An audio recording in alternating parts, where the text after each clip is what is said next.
bienvenidas y bienvenidos a la serie de entrevistas en el marco de la Feria Internacional del Libro del Zócalo 2021 que estamos haciendo los medios de comunicación públicos aquí en México. Hoy estamos con Fermín Goñi para hablar del último libro de su trilogía que tiene que ver con la emancipación, dices tú, con las independencias de América Latina. Un día de guerra en Ayacucho. No se nos va a olvidar, ahora sí, Ayacucho. Ayacucho. Fermín, bienvenido y muchas gracias por estar con nosotros. Gracias a vosotros, sí. ¿Cuántas ferias del libro llevas? Uf. En México, para quitarle un poquito de peso, no en el mundo, en México. Yo creo que unas 10 más o menos. Eres un buen amigo ya de la Brigada para leer en libertad. Sí.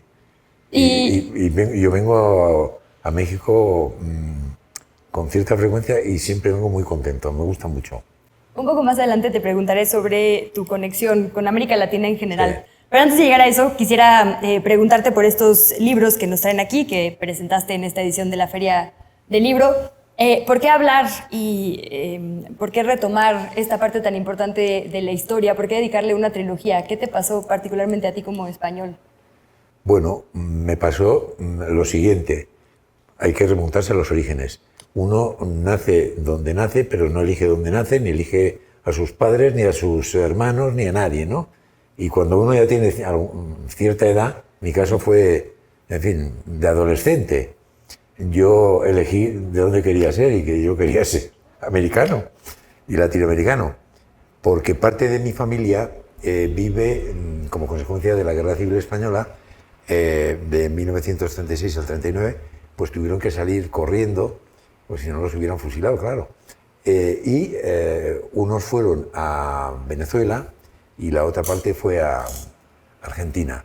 Entonces, claro, yo he ido desde muy chiquito a Venezuela y mis tíos me fueron presentando, pues el primero Francisco de Miranda, el precursor, y después vino Bolívar, y después vino Sucre, y después ya fueron llegando todos, ¿no?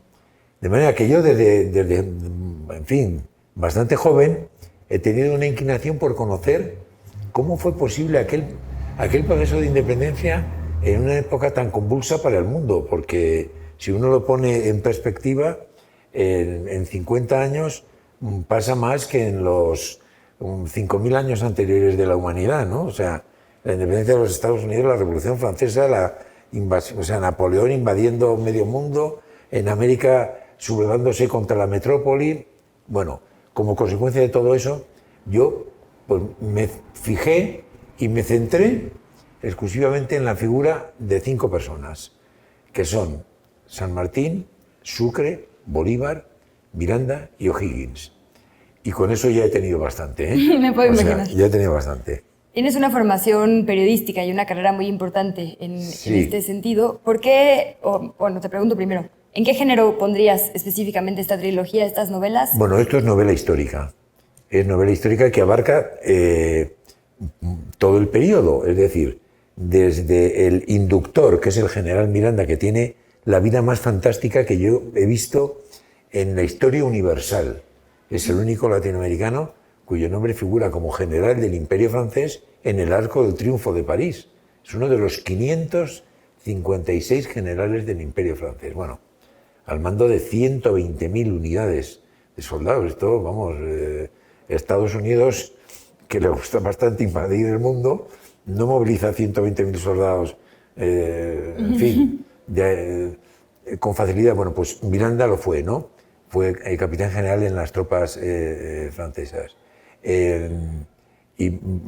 ya, o sea, desde el punto de vista el papel de Miranda, que es el que primero me llegó a interesar a mí, de ahí ya se ha derivado todo, porque Miranda tiene una vida muy corta y al final, muy corta no, vive más de 60 años, pero muy corta en lo que es el proceso de la independencia y de las luchas, ¿no? Y de la guerra. Pero tiene una labor previa de años porque él fue preparando a todos. O sea, él fue el inductor, pero fue el inductor de Bolívar, fue el inductor de O'Higgins, de San Martín, y coincide además que todos eran miembros de la masonería. Y eso pues también ayuda. Quiero hablar de eso porque además sé que escuché tu plática con Paco Ignacio Taibo sobre masones de derecha y de izquierda, que es un descubrimiento. Es una frase de Paco porque, mira, hay un ejercicio que hay que hacer cuando los que escribimos novela histórica nos centramos ya, en este caso, vamos a hablar de esta novela, sí, ¿no? Un día de guerra en Ayacucho. Tu cerebro tiene que estar en 1824 y ver las cosas en el contexto de cómo era el mundo entonces y específicamente cómo eran los que van a luchar a muerte a 4.000 metros de altura. ¿Y cómo hiciste? En los Andes. ¿Cómo hiciste eso? Porque, digamos, entiendo el tema Perú y otros países de América, por lo menos en México, es muy difícil tratar de hablar de fines de 1700, principios de 1900, porque hay cierto sesgo, ¿no? Como que está este cliché de que la historia la escriben quienes ganan. Los vencedores, sí. Entonces, claro, tenemos desde la educación del descubrimiento de América hasta los textos escritos desde Europa y no desde América, mucho más populares. ¿Cómo hiciste para tratar de equilibrar, digamos, las perspectivas cuando hablas de tal cual la emancipación, la libertad de América? Bueno, yo trato de verlo estamos en televisión, mi perspectiva es cenital. Yo lo veo desde arriba, trato de verlo, en fin, como si fuera el cóndor, ¿no? Verlo desde arriba. Y luego voy poniendo el foco en los temas que a mí me parece que son más importantes.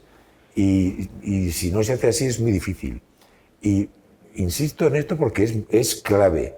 Tratar de ponerse en el año y saber cómo era la circunstancia entonces. Porque si no, no llegáramos a una conclusión errónea. Y lo que sucede en Ayacucho es de una bizarría y de un heroísmo enorme. En la historia de América del Sur no se ha dado una batalla de casi 15.000 soldados, unos subidos, en fin, en la cumbre del Condorcunca, 4.180 metros, y los otros esperando, los unos realistas, y en el altiplano, esperando prácticamente el mismo número de soldados, 7.000 y 7.000, a los que tenían que bajar de allá para dar... Era un combate a vida o muerte, era el último.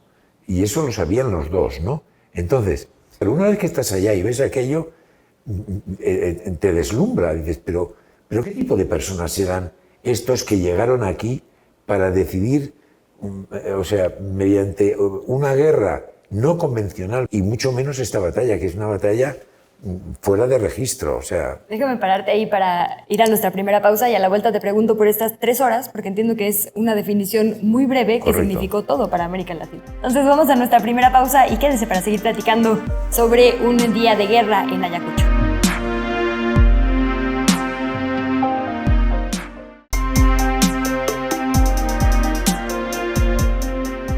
Gracias nuevamente por su sintonía en estas entrevistas de medios públicos en el marco de la FIL del Zócalo 2021. Seguimos platicando con Fermín Goñi. Ahora sí vamos a entrar en materia. Fermín, disculpa, pero era, digamos, la vuelta para llegar hasta aquí, para que nuestra audiencia sepa un poco de quién eres, ¿no? De cómo percibes también tú a América Latina, porque a veces cuando los españoles escriben sobre América Latina inmediatamente ponemos un poco el freno, ¿no? Pero yo ya dije que era americano, ¿eh? Pues precisamente hablemos ahora sí sobre esta batalla que nos contabas, una batalla de la que conocemos poco, por lo menos creo yo en México, no sé en otros países que hayas recorrido de América Latina. Se conoce poco en general. ¿Por qué? Poco en general, y en España, os voy a dar un dato, no existen los libros de historia y en los periódicos de la época, la noticia tardó 3 meses en llegar a España, es decir, 1825 se habla, abro comillas, el desgraciado incidente de Ayacucho, cierro comillas, punto. Por eso pregunto qué tan fácil fue para ti. Cuando resulta que esta es la batalla decisiva, la más importante, la que acaba con la presencia de España en un continente, en el sur de un continente. Tiene sentido que sea desgraciado allá entonces. Claro, y además no solo tiene repercusión en América del Sur, la tiene en México. Claro que la tiene en México. Ya no hay presencia ni de administración ni de tropas que puedan invadir nada. Por lo tanto, ya a partir de ese momento los países tienen que empezar primero a constituir la nación y luego el Estado.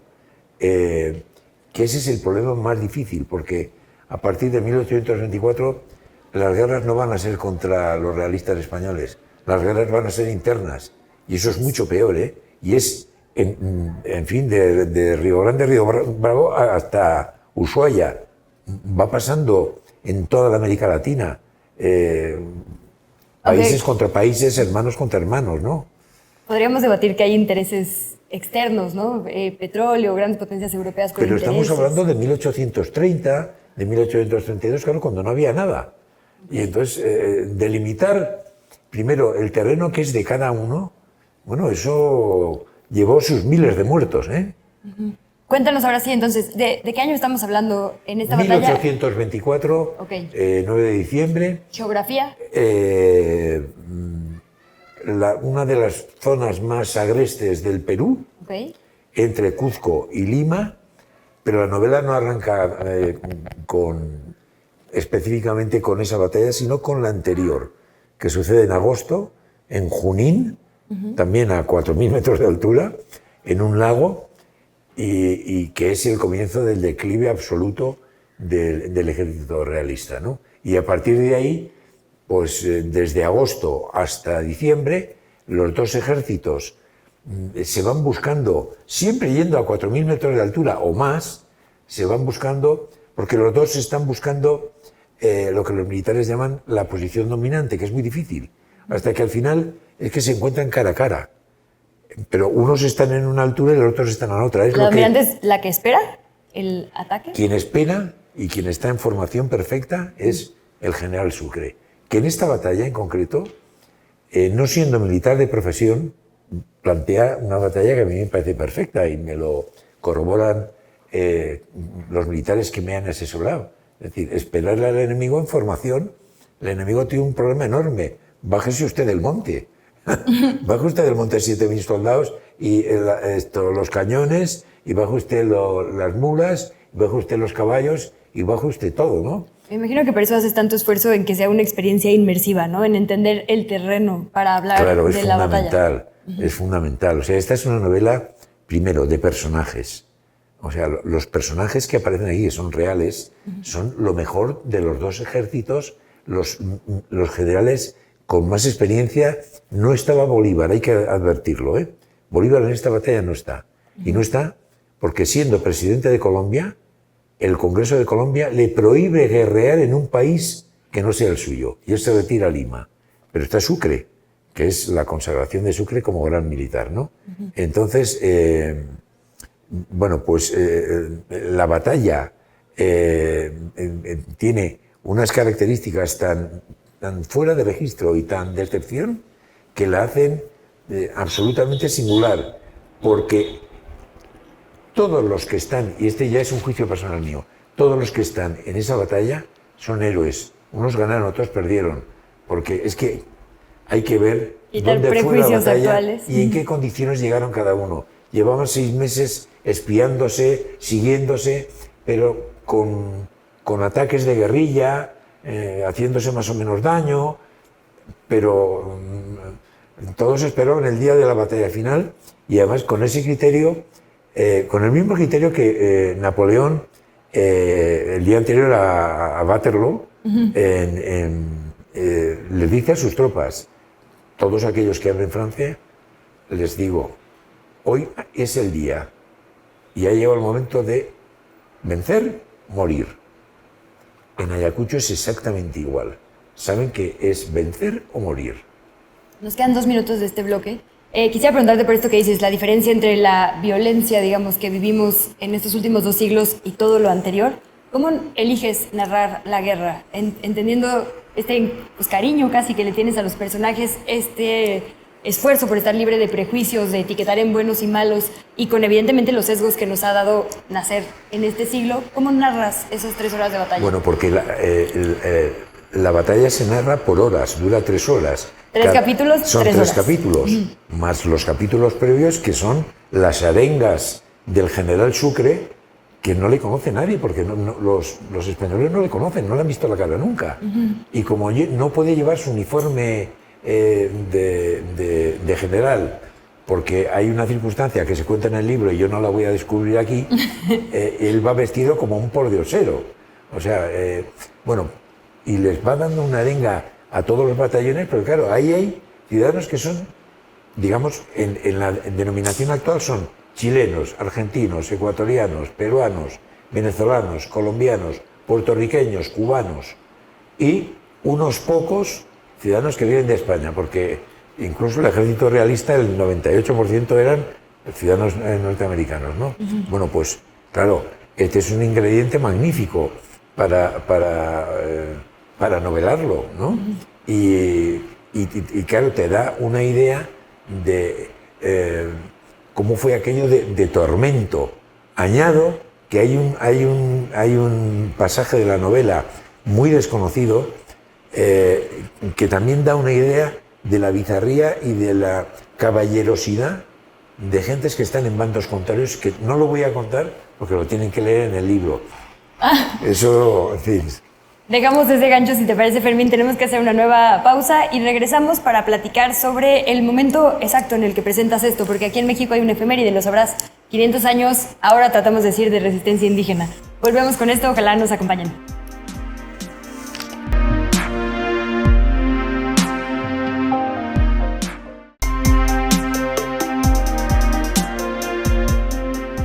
Gracias por su sintonía en Medios Públicos y en esta entrevista con Fermín Goñi. Fermín, decías hace rato que tu novela se trata sobre algunos personajes que sí conocemos en la historia, pero platicando fuera de cámaras me dices que hay algunos a quienes no les, o algunas más bien, a quienes no les hemos dado crédito suficiente en América Latina en general y particularmente en esta batalla. Correcto. La protagonista de esta novela, porque es protagonista, es una rabona. Rabona es lo que en México diríamos las adelitas, las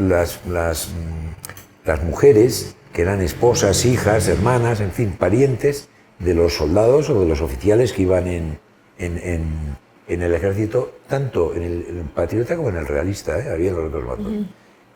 Sin estas personas, sin estas mujeres, esta guerra no se hubiera dado, porque hacían de todo. Lo mismo cocinaban, que curaban las heridas de los enfermos o les cosían los puntos que se dan ahora, pero con la tecnología de entonces que era ninguna, ¿no? Hacían todo. Y nadie le había puesto en valor aquello. No. Y a mí me parecía que era fundamental. Por lo tanto, yo elegí que la protagonista fuera una rabona que se llama Flora Barrios y su marido, que sí es militar y efectivamente existe, porque he tenido la fortuna de tener el listado completo de todos los que participaron por los dos bandos, ¿no? Entonces, con las rabonas también aparece circunstancialmente, porque es bastante circunstancial, la entonces amante de Simón Bolívar, Manuelita Sáenz, que está en la batalla de Ayacucho y está prácticamente como enfermera de las tropas, pero vestida con su uniforme de capitana. Perdón que insista en las fuentes. Digo, acá hubo hasta mujeres que hicieron tortillas envenenadas y un montón de cosas que efectivamente no pasaron, digamos, a la historia porque hubo una intención moralizadora post-batalla, ¿no? De apagar, digamos, esas historias de mujeres, enaltecer otras. Y como no había escritos de mujeres o no en la proporción, afortunadamente, que ahora, es difícil recuperar, ¿no? Las historiadoras que ahora hacen esfuerzos por recuperar el papel de las mujeres en batallas han tenido que escarbar un montón. Qué bueno y qué interesante que un hombre le dé, digamos, la justa dimensión a las mujeres. Pero es su justo merecimiento. ¿Fue porque la encontraste en tu investigación o fue una intención deliberada? Sobre la batalla de Ayacucho se ha escrito mucho y una gran parte con gran desconocimiento, desde mi perspectiva y en mi juicio. Pero hay dos testimonios que son valiosísimos. Hay dos militares, uno por cada bando, que están allá y lo cuentan en sendos libros. Y ahí encuentras que se refiere a estas personas, ¿no? Y luego yo, pues que he estado tanto tiempo investigando esto, lo he visto aquí, allá, en el otro sitio, y al final dije,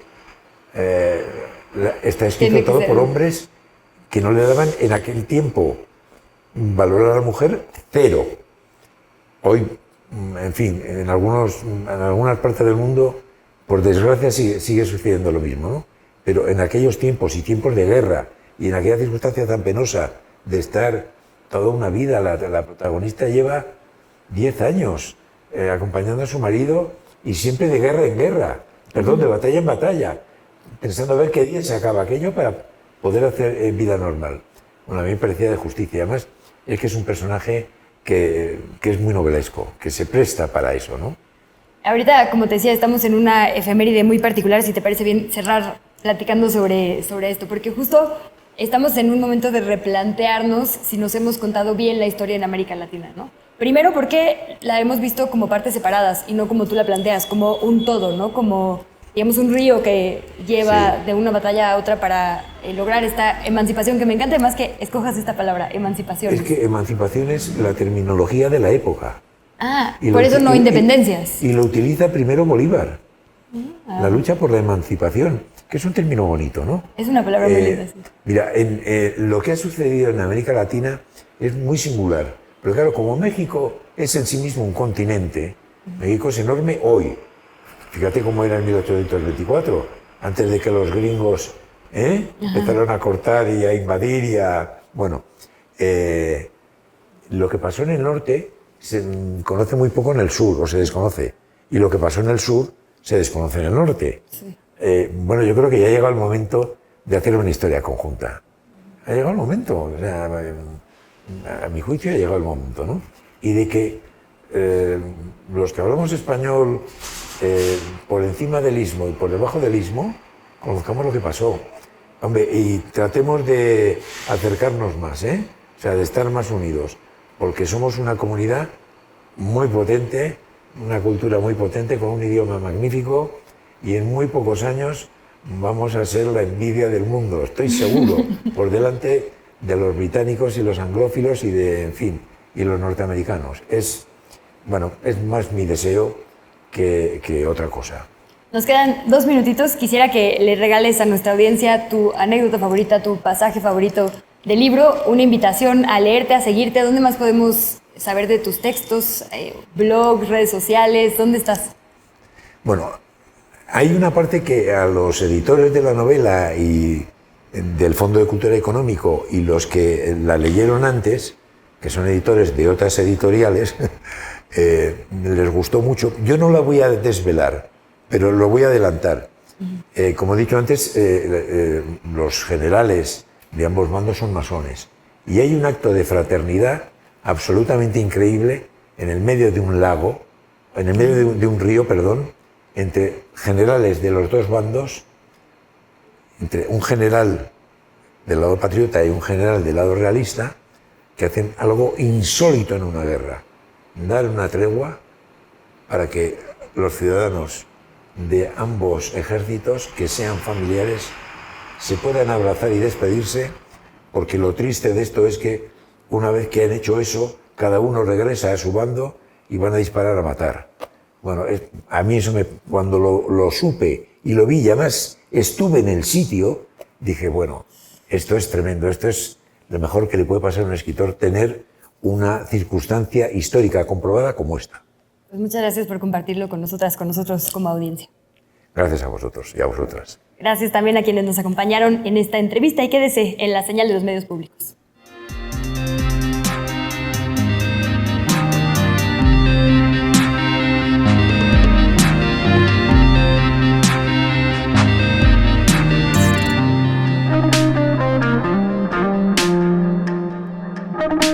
Thank you.